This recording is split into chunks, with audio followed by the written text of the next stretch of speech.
Hi അസ്സലാമു അലൈക്കും, welcome back to my channel. ഇന്നത്തെ നമ്മുടെ താരം പുറത്തൊക്കെ കാണുന്ന ഇതുപോലത്തെ പുല്ലാണ്.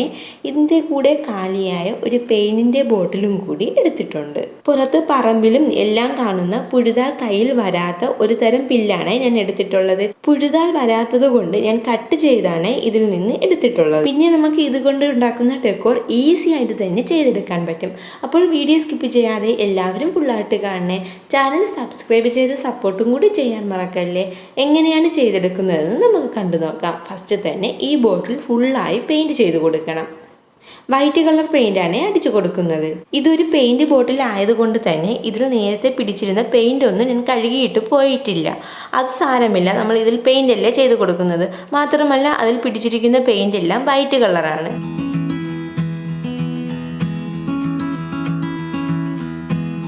അപ്പോൾ പെയിൻറ് ബോട്ടിൽ ഫുള്ളും പെയിൻറ് ചെയ്തെടുത്തതിന് ശേഷം നന്നായി ഡ്രൈ ആവാൻ വേണ്ടി മാറ്റി വെച്ച് കൊടുത്തിട്ടുണ്ട്. ഇനി നമ്മൾ കട്ട് ചെയ്തെടുത്ത പുല്ലുണ്ടല്ലോ, അത് ഇതുപോലെ ചേർത്ത് പിടിച്ചുകൊണ്ട് ഒരു റബ്ബർ ബാൻഡ് ഇട്ട് കൊടുക്കാം.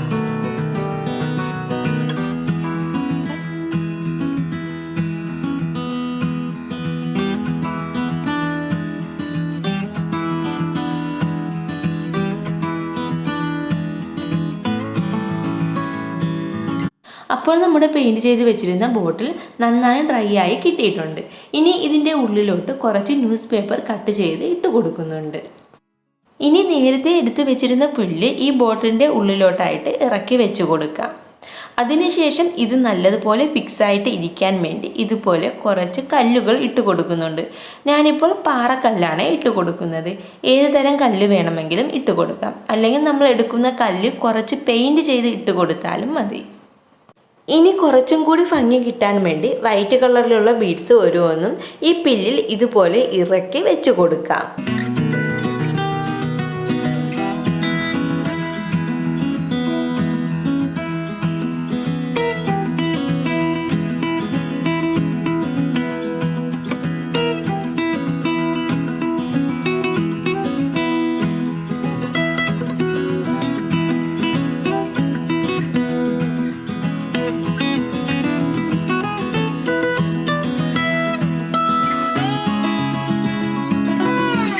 കണ്ടോ, ഇതുപോലെ വെച്ച് കൊടുത്തിട്ടുണ്ട്. ഇനി ഈ പുല്ല് ഫുള്ളായിട്ടും ഇതുപോലെ വൈറ്റ് മുത്തുകൾ വെച്ച് കൊടുക്കുകയാണെങ്കിൽ കുറച്ചും കൂടി ഭംഗി കിട്ടും. അപ്പോൾ നമ്മുടെ പുല്ലിൻ്റെയും ആ ബോട്ടിലിൻ്റെയും ഫൈനൽ ലുക്ക് ഇതാണ്.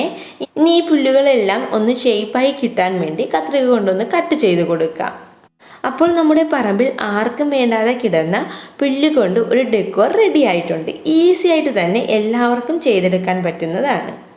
അപ്പോൾ ഇന്നത്തെ വീഡിയോ എല്ലാവർക്കും ഇഷ്ടമായോ? എൻ്റെ ചാനൽ സബ്സ്ക്രൈബ് ചെയ്യാനും ലൈക്ക് ചെയ്യാനും ഷെയർ ചെയ്യാനും മറക്കല്ലേ. അടുത്ത ഒരു വീഡിയോയുമായി കാണാം. ബൈ.